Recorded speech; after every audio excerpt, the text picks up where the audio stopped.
Hello guys, welcome to our channel. दोस्तों, मेरा नाम अली है। मेरा नाम वकार है। मेरा नाम अली मेरा रजा। नाम आमिर।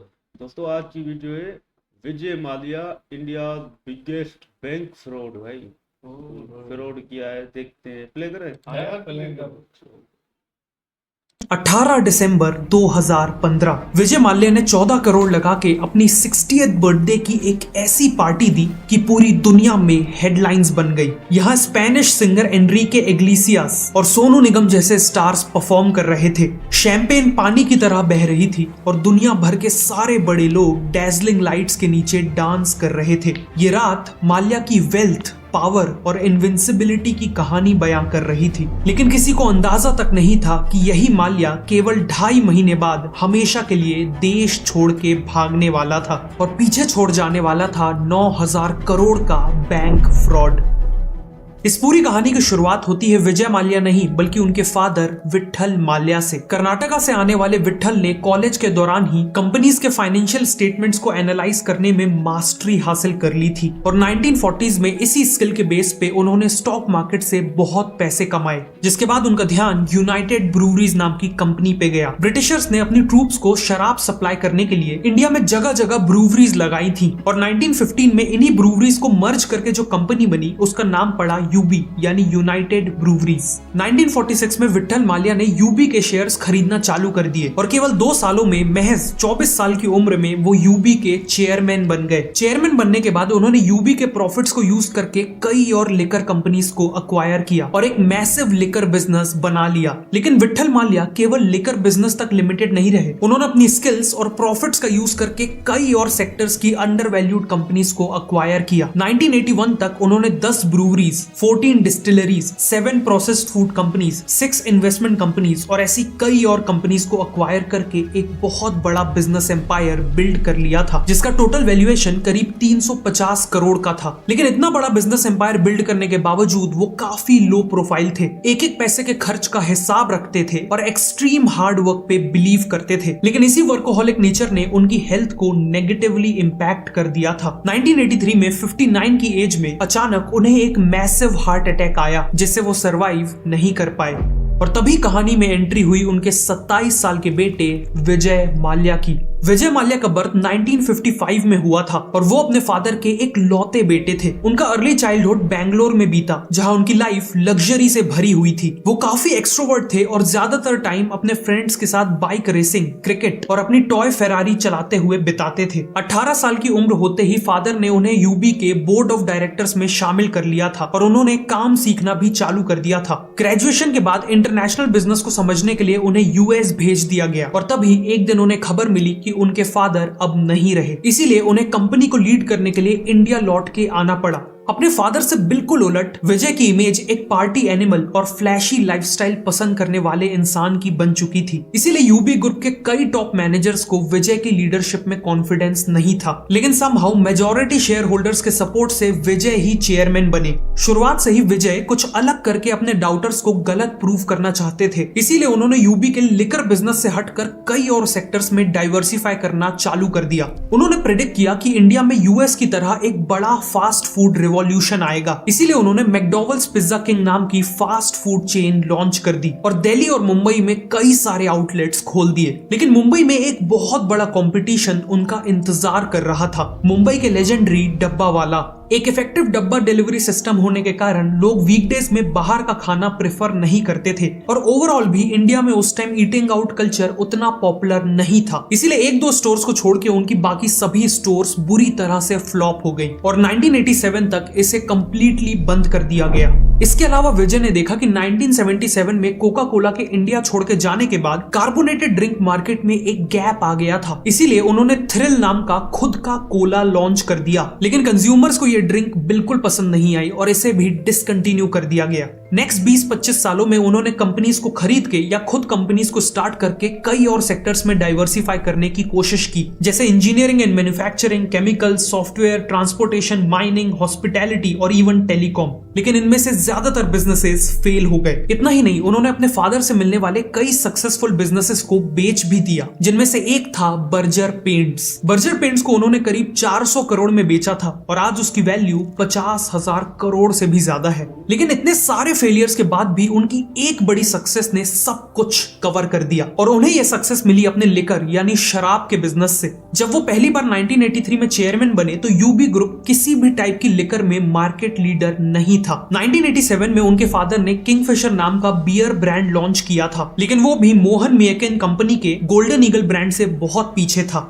तभी विजय ने देखा कि इंडिया में कोई भी बियर यूथ को टारगेट नहीं कर रही थी, इसीलिए उन्होंने किंगफिशर को रीब्रांड किया। उसके लोगों को ब्लैक एंड व्हाइट से कलरफुल और वाइब्रेंट बनाया और बर्ड को सिटिंग पोजीशन की जगह फ्लाइंग पोजीशन पे लाया। जहां गोल्डन ईगल के लोगो में ईगल होने के कारण वो थोड़ा ट्रेडिशनल और रफ लगता था, वहीं किंगफिशर का नया लोगो एनर्जी, फ्रीडम और यूथफुलनेस को सिंबलाइज कर रहा था। साथ में उसका स्लोगन था the king of good times. इन सभी चेंजेस के साथ विजय ने किंगफिशर को एक प्रीमियम बियर की तरह पोजीशन किया और एस्पिरेशनल यूथ को टारगेट किया। वैसे यूथ से याद आया कि इंडिया की young generation time pass generation बनती जा रही है। ये लोग अपने दिन के घंटों केवल रील्स स्क्रॉल करते हुए बिता रहे हैं। ऐसा इसलिए क्योंकि स्किल्स की कमी के कारण इन्हें जॉब ही नहीं मिल पा रही। मतलब फ्यूचर में ना इनके पास पैसे होंगे, ना ही कोई रिस्पेक्ट होगी और ना ही कोई हैप्पीनेस। लेकिन अगर आप चाहते हैं कि आपका फ्यूचर ऐसा ना हो तो आपको अभी एक्शन लेना होगा। फ्यूचर में वही लोग सक्सेसफुल होंगे जिन्हें एआई का यूज करके काम करना आता हो। इसीलिए आप ये 3 घंटों की hands on AI training join कर सकते हैं, जिसका लिंक आपको नीचे डिस्क्रिप्शन और पिन कमेंट में मिल जाएगा। इस ट्रेनिंग में आप चैट जीपीटी और साथ में 20+ एआई टूल्स को फ्री में सीख सकते हो। रिपीटेटिव टास्क को ऑटोमेट करना है, कुछ ही सेकंड्स में एक्सेल डेटा को एनालाइज करना है या फिर जॉब्स कैसे ढूंढनी है, ये सब और बहुत कुछ यहाँ कवर किया जाएगा। ये ट्रेनिंग सभी के लिए है, चाहे आप टेक से हो या नॉन टेक, जैसे sales and marketing, HR, entrepreneur या इवन फ्रीलांसर। आप में से पहले 1500 व्यूअर्स जो नीचे दिए हुए लिंक को यूज करके ज्वाइन करेंगे, उन्हें ये ट्रेनिंग बिल्कुल फ्री में मिलेगी। इसीलिए ये अपॉर्चुनिटी मिस मत करिए। लिंक नीचे डिस्क्रिप्शन और पिन कमेंट में है। अब वीडियो पे वापस आते हैं। इसी दौरान एक और इंटरेस्टिंग चीज हुई। 1986 में बैंगलोर में रमदा नाम का पहला पब खुला और फिर बहुत जल्द द पब नाम से दूसरा पब खुला।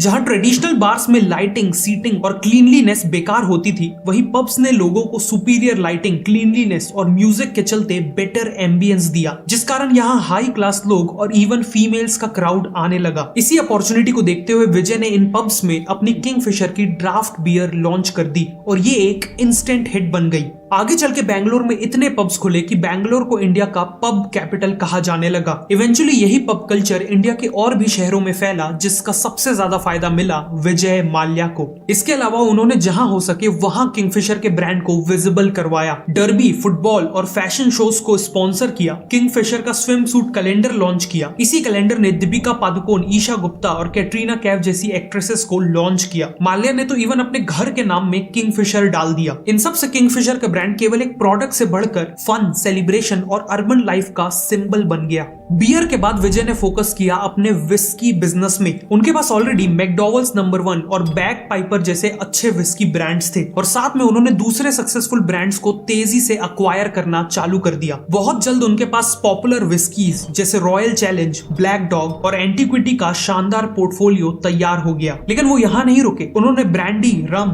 जिन, वोडका और इवन वाइन में भी अपने बिजनेस को एक्सपैंड कर लिया। साथ ही उन्होंने देखा कि कोका कोला जैसी एफएमसीजी कंपनीज हर तरह के कंज्यूमर्स को टारगेट करने के लिए अलग अलग ड्रिंक्स लॉन्च करती हैं। फॉर एग्जांपल, कोका कोला के पास मासेस के लिए कोक, हेल्थ कॉन्शियस लोगों के लिए डाइट कोक और स्ट्रॉन्ग टेस्ट वालों के लिए थम्स अप थी। सिमिलरली माल्या ने मासेस के लिए back Piper whisky, premium segment के लिए मैकडॉवेल्स नंबर 1 और हेल्थ कॉन्शियस कस्टमर्स के लिए मैकडॉवेल्स डाइट मेट को लॉन्च किया, जो दुनिया की पहली लो कैलोरी विस्की थी। सिमिलरली किंगफिशर के केस में उन्होंने किंगफिशर प्रीमियम, स्ट्रॉन्ग और लैगर लॉन्च की। विजय की मार्केटिंग स्ट्रेटेजी भी कमाल की थी। इंडिया में शराब की एडवर्टीजमेंट में बैन था, इसीलिए विजय ने इंडिया में पहली बार सरोगेट एडवर्टीजमेंट को इंट्रोड्यूस किया। बेसिकली अपनी मैकडॉवेल्स नंबर 1 विस्की को प्रमोट करने के लिए उन्होंने मैकडॉवेल्स का सोडा और वाटर लॉन्च कर दिया और बॉलीवुड और क्रिकेट सेलिब्रिटीज से इनका खूब ऐड करवाया, जिससे इनडायरेक्टली उनकी विस्की का ऐड हो गया। उन्होंने ये सेम स्ट्रेटेजी अपने बाकी सभी ब्रांड्स के लिए भी अपनाई और ये स्ट्रेटेजी काफी सक्सेसफुल हो गई। इन सब के चलते 2004 तक यूनाइटेड ब्रूवरीज पूरी दुनिया की चौथी सबसे बड़ी लिकर कंपनी बन चुकी थी। विजय को यह भी पता था कि अगर उन्हें बिना किसी प्रॉब्लम के इंडिया में बिजनेस एक्सपैंड करना है तो उन्हें पॉलिटिकल पावर की जरूरत होगी। इसीलिए 2002 में मल्टीपल पॉलिटिकल पार्टीज के सपोर्ट से वो राज्यसभा के मेंबर भी बन गए। 2005 तक माल्या के पास पैसा और पावर का डेडली कॉम्बिनेशन था और वो अपनी सक्सेस की पीक पे थे। लेकिन विजय को एक बात हमेशा खटकती थी। आखिरकार वो शराब का बिजनेस करते थे जिसे आम जनता बिल्कुल भी रिस्पेक्ट नहीं करती थी और माल्या डेस्परेटली एक रिस्पेक्टफुल बिजनेस में घुसना चाहते थे। इसीलिए उन्होंने एक वर्ल्ड क्लास एयरलाइन बनाने का ठान लिया। लेकिन उन्हें कोई अंदाजा नहीं था कि उनका ये एक डिसीजन उनके पूरे बिजनेस एम्पायर को बर्बाद कर देने वाला था। विजय ने अपनी नई एयरलाइन का नाम रखा किंगफिशर एयरलाइंस। उनका आइडिया था लोगों को इकोनॉमी क्लास और बिजनेस क्लास के बीच में एक नई क्लास की सीट्स ऑफर करना और इस नई क्लास को उन्होंने नाम दिया किंगफिशर क्लास। उन्होंने अपनी फ्लाइट में खाने पीने की ह्यूज वैरायटी ऑफर की, हर एक सीट में dedicated in flight entertainment system install किया और खुद एक एक एयर होस्टेस को इंटरव्यू किया। इन सभी एयर होस्टेस की यूनिफॉर्म टॉप फैशन डिजाइनर्स ने डिजाइन की, इन्हें हाई लेवल ट्रेनिंग्स दी गई और इवन ये बताया गया कि उन्हें किस तरह की एक्सरसाइजेस और डाइट फॉलो करनी है। लेकिन इन सभी फीचर्स के बावजूद किंगफिशर का प्लान था अपनी टिकट प्राइसेस को जेट एयरवेज और एयर इंडिया के बराबर रखना या इवन उनसे कम रखना। विजय चाहते थे कि वो इस एयरलाइन को अपने बेटे के बर्थडे यानी 7 मई 2005 को लॉन्च करें, लेकिन पूरी कोशिश के बाद भी ये 9 मई को लॉन्च हुई। इसकी फर्स्ट फ्लाइट मुंबई से बैंगलोर की थी जिसमें माल्या खुद ऑन बोर्ड था और गेस्ट से इंटरैक्ट कर रहा था। बाद में भी किंगफिशर की हर फ्लाइट में टेक ऑफ के बाद एक वीडियो प्ले होती थी जिसमें माल्या खुद पैसेंजर्स को वेलकम करता था। शुरू होने के कुछ ही टाइम में कई कस्टमर्स किंगफिशर एयरलाइंस में शिफ्ट होने लगे, जिस कारण किंगफिशर ने तेजी से नए प्लेन्स खरीद के इंडिया के और भी कई रूट्स में ऑपरेट करना चालू कर दिया। बहुत जल्द माल्या ने डिसाइड किया कि वो किंगफिशर को केवल एक डोमेस्टिक एयरलाइन नहीं बल्कि एक इंटरनेशनल एयरलाइन बनाना चाहते हैं। लेकिन इंटरनेशनल फ्लाइंग लाइसेंस पाने के लिए इंडिया में एक एयरलाइन के पास मिनिमम 5 साल का फ्लाइंग एक्सपीरियंस होना चाहिए था, पर माल्या में उतना पेशेंस नहीं था। इसीलिए उन्होंने एक ऐसी एयरलाइन को खरीदने का फैसला किया जिसने ऑलरेडी इंडियन मार्केट में 5 साल कंप्लीट कर लिए हों और वो एयरलाइन थी एयर डेक्कन, जो एक लो कॉस्ट एयरलाइन थी। उन्होंने एयर डेक्कन को करीब 1000 करोड़ में खरीद लिया और इसी के साथ उन्हें इंटरनेशनल फ्लाई करने का लाइसेंस भी मिल गया। उनकी पहली ओवरसीज फ्लाइट बैंगलोर से लंदन की थी और इसका फर्स्ट क्लास सेक्शन काफी लग्जूरियस था। एक्विजिशन के बाद माल्या ने कभी एयर डेक्कन पे ध्यान ही नहीं दिया और कुछ ही टाइम पे उसे रीब्रांड करके किंगफिशर रेड कर दिया और बाद में उसे ये कहते हुए बंद कर दिया कि किंगफिशर लो कॉस्ट सर्विसेज में बिलीव नहीं करती।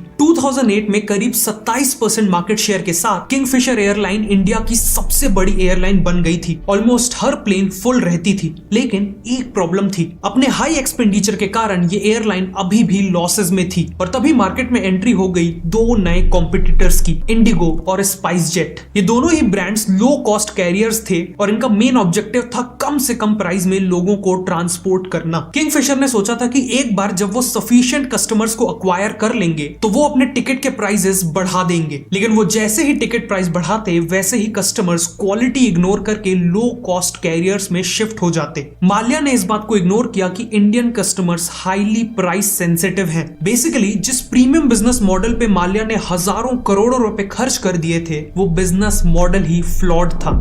ऑल्सो किंगफिशर एयरलाइंस का प्राइस पे कोई कंट्रोल ही नहीं था। कस्टमर्स लिटरली प्लेन की कटलरी चोरी कर लेते थे और उन्हें कोई नहीं रोकता था। मुंबई के क्रॉफोर्ड मार्केट में उनके लोगो वाली कटलरी सेल पे होती थी। साथ में फूड भी बहुत वेस्ट होता था और अनयूज्ड बेवरेज बॉटल्स को नेक्स्ट फ्लाइट में यूज करने के बजाय फेंक दिया जाता था और फ्लाइट में इतने सारे फीचर्स ऐड करने के कारण फ्लाइट का वेट बढ़ गया था, जिससे प्लेन ज्यादा फ्यूल कंज्यूम कर रही थी। किंगफिशर एयरलाइंस जैसे तैसे सरवाइव कर रही थी कि फिर आया 2008 का ग्लोबल इकोनॉमिक क्राइसिस, जिसने किंगफिशर एयरलाइंस की कमर तोड़ दी। इस क्राइसिस के चलते 2 चीजें नेगेटिव हुई। सबसे पहले तो ट्रैवल करने वाले पैसेंजर्स में शार्प डिक्लाइन आया और दूसरा एविएशन फ्यूल प्राइसेस 23% से बढ़ गए। किंगफिशर के पास इस क्राइसिस को झेलने के लिए सफिशिएंट कैश रिजर्व्स नहीं थे, इसीलिए 2012 में उन्हें अपनी 32 प्लेन्स रिटर्न करनी पड़ी क्योंकि वो उन प्लेन्स के लीज अमाउंट नहीं दे पा रहे थे। साथ में एयरलाइन के ऊपर ऑयल कंपनीज के 1000 करोड़ के ड्यूज पेंडिंग थे और महीनों से एयरलाइन एयरलाइन ने पायलट्स और बाकी स्टाफ को पेमेंट्स तक नहीं की थी। 2012 के सेकेंड हाफ में फंड की कमी के कारण किंगफिशर एयरलाइंस के कई प्लेन्स को ग्राउंड किया जाने लगा और हालत इतनी खराब हो चुकी थी कि बचे कुचे प्लेन्स को ऑपरेशनल रखने के लिए इन ग्राउंडेड प्लेन से पार्ट्स निकाल के यूज किए जाते थे। अल्टीमेटली अक्टूबर 2012 में किंगफिशर एयरलाइंस के ऑपरेशंस कंप्लीटली बंद हो गए और इस एयरलाइन का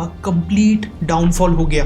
लेकिन आखिरी के कुछ साल जब एयरलाइन इतना स्ट्रगल कर रही थी तब भी माल्या ने पैनिक होने के कोई साइंस नहीं दिखाए। उन्होंने आईपीएल की टीम खरीदने में कई 100 करोड़ लगाए, अपनी फॉर्मूला 1 टीम को मेंटेन किया और अपनी एक प्राइवेट प्लेन भी किंगफिशर के पैसे से ऑर्डर की जो काफी लग्जूरियस थी और इसमें करोड़ों की पिकासो की ओरिजिनल पेंटिंग भी लगी हुई थी। लेकिन ये सब तो केवल दिखावा था, इसके पीछे छुपा हुआ था इंडिया की हिस्ट्री का one of the biggest bank fraud.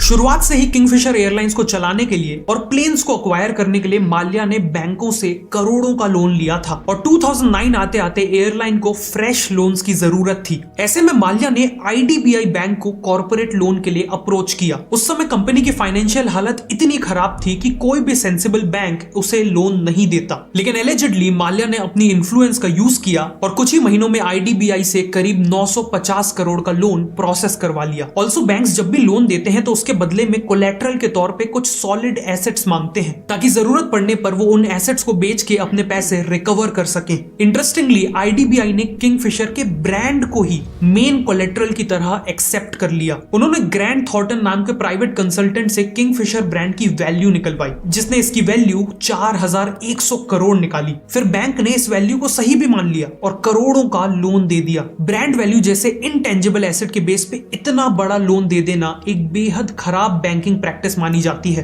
2010 तक किंगफिशर एयरलाइंस के ऊपर 7000 करोड़ का डेट चढ़ चुका था और वो ऑलरेडी करीब 2800 करोड़ का लोन चुकाने में फेल हो गए थे। जिन भी बैंक्स ने माल्या को लोन दिया था उन्हें समझ आने लगा था कि उनका पैसा डूबने वाला है। ऐसे में बैंक्स के पास दो ऑप्शंस थे, वो इन लोन्स को नॉन परफॉर्मिंग एसेट्स डिक्लेयर करके लॉस बुक कर सकते थे या फिर किंगफिशर को और भी ज्यादा लोन दे सकते थे इस उम्मीद से कि नया लोन कंपनी को रिवाइव कर देगा और फिर वो कंपनी पूरा पैसा लौटा देगी। माल्या के केस में बैंक ने दूसरा ऑप्शन चुना। नवंबर 2010 में एसबीआई की लीडरशिप में 17 बैंकों का एक कंसोर्टियम बना। न केवल इन्होंने किंगफिशर को कम रेट पे फ्रेश लोन दिया बल्कि बैंक्स ने 1355 करोड़ के पुराने लोन को इक्विटी शेयर्स में कन्वर्ट कर दिया। बेसिकली बैंक्स ने 1355 करोड़ का लोन अमाउंट वापस लेने की जगह किंगफिशर के इक्विटी शेयर्स ले लिए और ये शेयर्स भी उन्होंने मार्केट वैल्यू पे नहीं बल्कि 60% महंगी वैल्यूएशन में लिए। इसके अलावा बैंक्स ने लोन को वापस करने का टाइम भी बढ़ा के 9 साल कर दिया।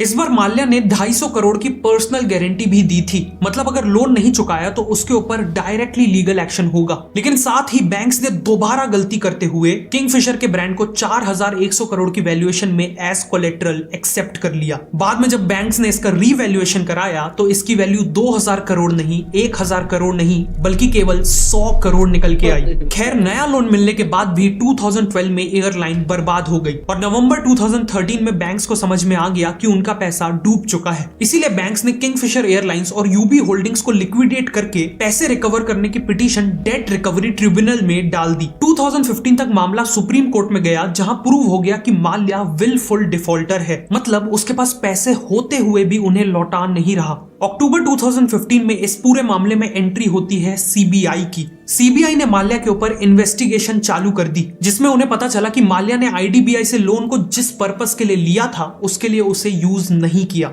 लोन के कुछ पैसों से उसने अपना पुराना लोन रीपे किया और बाकी पैसों को फॉरेन ट्रांसफर करके पर्सनल प्रॉपर्टीज खरीद ली। इन सब के चलते दिसंबर 2015 तक माल्या के ऊपर मल्टीपल केसेस और इन्वेस्टिगेशंस चालू हो चुकी थी। बैंक्स के अलावा माल्या ने अपने 3000 एम्प्लॉयज के भी पैसे नहीं दिए थे जिस कारण ये सब स्ट्रगल कर रहे थे। एयरलाइन की कैबिन क्रू और बाकी एम्प्लॉयज नौकरी ढूंढने के लिए भटक रहे थे, प्रोटेस्ट करके अपने हक का पैसा मांग रहे थे और फाइनेंशियल सिचुएशन बिगड़ने के कारण तो एक एम्प्लॉय की वाइफ ने अपनी जान तक ले ली थी। लेकिन वहीं दूसरी तरफ माल्या बिना किसी गिल्ट के अपनी 60th बर्थडे की पार्टी प्लान कर रहा था। दिसंबर 2015 में उसने $2 मिलियन लगा के गोवा में अपनी बर्थडे पार्टी मनाई। इस पार्टी को मदर ऑफ ऑल बैशेस नाम दिया गया, लेकिन पब्लिक और बैंक्स ने इसे बिल्कुल भी पॉजिटिवली नहीं लिया।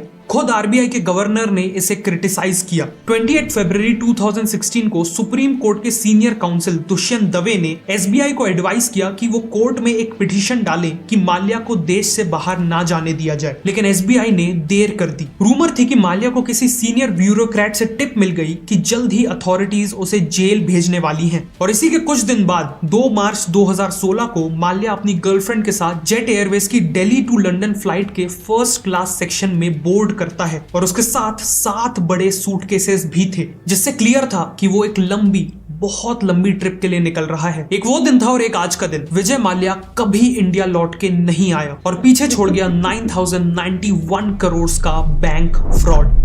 इंटरेस्टिंग बात यह है कि माल्या के भागने के 5 महीने पहले सीबीआई ने उसके खिलाफ लुकआउट नोटिस जारी किया था। मतलब अगर माल्या देश से बाहर जाने के लिए किसी भी एयरपोर्ट के इमिग्रेशन काउंटर में पहुंचता तो उसे इमिग्रेशन अथॉरिटीज डिटेन कर लेती। लेकिन फिर एलिजिडली माल्या ने फिर से गवर्नमेंट में अपनी इन्फ्लुएंस का यूज किया और लुकआउट नोटिस को मॉडिफाई करवा लिया, जिसके बाद इमिग्रेशन अथॉरिटीज को माल्या को डिटेन करने की जगह सिर्फ सीबीआई को उसकी मूवमेंट्स के बारे में इन्फॉर्म करना था। इसीलिए उस दिन माल्या को किसी ने नहीं रोका। 9 मार्च को अटॉर्नी जनरल ने सुप्रीम कोर्ट को माल्या के भागने की इंफॉर्मेशन दी, जिसके बाद इंडिया का पूरा पॉलिटिकल और फाइनेंशियल सिस्टम हिल गया। अप्रैल 2016 तक माल्या के खिलाफ नॉन बेलेबल वारंट्स इशू होने लगे, उसका पासपोर्ट सस्पेंड किया गया और उसे प्रोक्लेम्ड ऑफेंडर डिक्लेयर कर दिया गया। ईडी ने माल्या के 6600 करोड़ के एसेट्स भी अटैच कर लिए। जून 2016 में माल्या को यूके से वापस लाने के लिए इंडिया ने एक्स्ट्राडिशन प्रोसीडिंग्स शुरू की, लेकिन माल्या बार बार एक्स्ट्राडिशन को यूके के कोर्ट्स में चैलेंज करके रोक देता है। लंदन में माल्या एक लेविश लाइफस्टाइल एंजॉय कर रहा है और मीडिया इंटरव्यूज और सोशल मीडिया के जरिए खुद को लगातार इनोसेंट क्लेम करता है। लेकिन रिसेंटली एक बहुत अच्छी खबर आई जब फाइनेंस मिनिस्टर निर्मला सीतारामन ने पार्लियामेंट में बताया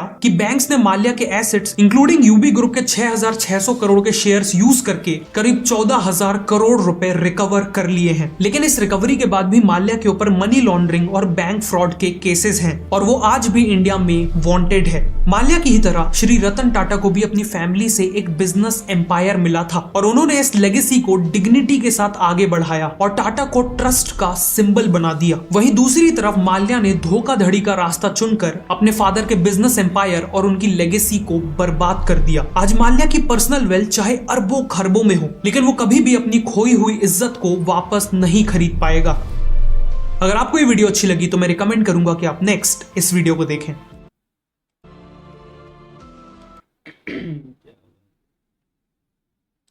इंडिया में ऐसे लोग भी हैं भाई जो मतलब पैसे लूट के चले जाते हैं और गवर्नमेंट भी साथ देती है। तो मैं तो हैरान हो गया। हमने भाई टाटा को देखा था, टाटा तो उनको सराहना है, उन्होंने जो अपने देश के लिए किया है ना वो बड़ी बात है। और अंबानी अंबानी भी भाई अरबपति है, उसने भी बड़ा नाम किया है इंडिया में। लेकिन ये पहली बार हमने बंदा देखा है जिसने बाप का सारा बिजनेस तबाह कर दिया भाई। हर जगह इन्वेस्ट किया भाई, सोडा बनाए, हॉस्पिटैलिटी, होटल्स, रेस्टोरेंट, सब चीजों में पैसे लगाए इसने, सब जगह फेल हो गया। एक चीज चली थी वो बेच दी उसने। हरामी को ये पता नहीं था भाई ये बिजनेस जो मैं बेच रहा हूँ 400 करोड़ में यहाँ बेचा उसने, 50,000 करोड़ उसका वो हो गया भाई। और बाद में इसने शराब में भाई इन्वेस्ट किया और इतना होशियार था कि शराब को मतलब ऐसा लग्जरियस बनाया लोग देखें, अट्रैक्ट हो। और फिर भाई जो उसने मतलब कमाया उससे पैसा, तो फिर लोगों की बददुआएं लगी, गालियां मिली, भाई ये शराब बेच रहा है। तो हरामी ने फिर जहाज बनाया और वेलकम कर रहा है खुद बैठ के अंदर, हर चीज के खाने दे रहा है कि आओ मेरी फ्लाइट में भाई, एयरलाइन में बैठो, एंजॉय करो। तो वो भी भाई वजन बढ़ गया, वो भी गिरने लगा और तेल ज्यादा उसमें मतलब जाया होने लगा। तो फिर भाई वो भी डूब गया। और अभी जो बैंक वालों को लूटा है ना, ये भाई मेरे ख्याल में वो हमने धूम में सीन देखा था ना, ये उससे भी ज्यादा खतरनाक निकला है भाई बंदा।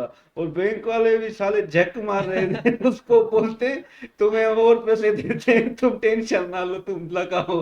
तो उसने भी भाई ऐसा उनको रगड़ा है ना भाई। क्या ये विजय माल्या भाई बड़ा हरामी बंदा निकला। सही बात है, बड़ा आरामी भाई।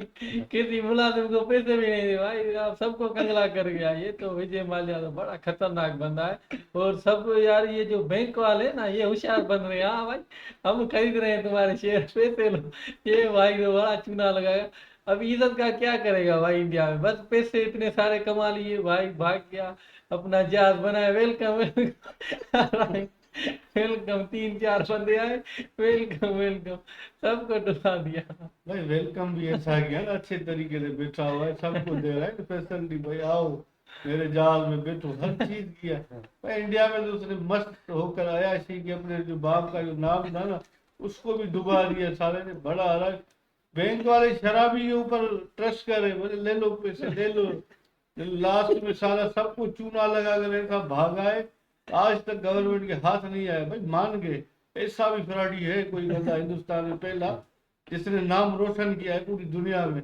जैसे टाटा ने नाम रोशन किया पूरी दुनिया में, अपना लोहा मनवाया, ये अंबानी ने भी लोहा मनवाया, इसने भागने में लोहा मनवाया, वांटेड है भाई, सुपर। कमाल हो गया भाई, मैंने पहली बार देखा, हैरान हो गया भाई, ऐसा फ्रॉड किया है इंडिया वालों के साथ। और ये भी है ना, अचानक अगर मिल जाता है ना बिजनेस इतना, तो फिर भाई या तो चलता है या तो डूब जाता है। तो बहुत अच्छा वीडियो था, अगर आपको अच्छा लगे लाइक शेयर सब्सक्राइब जरूर करें। Thank you.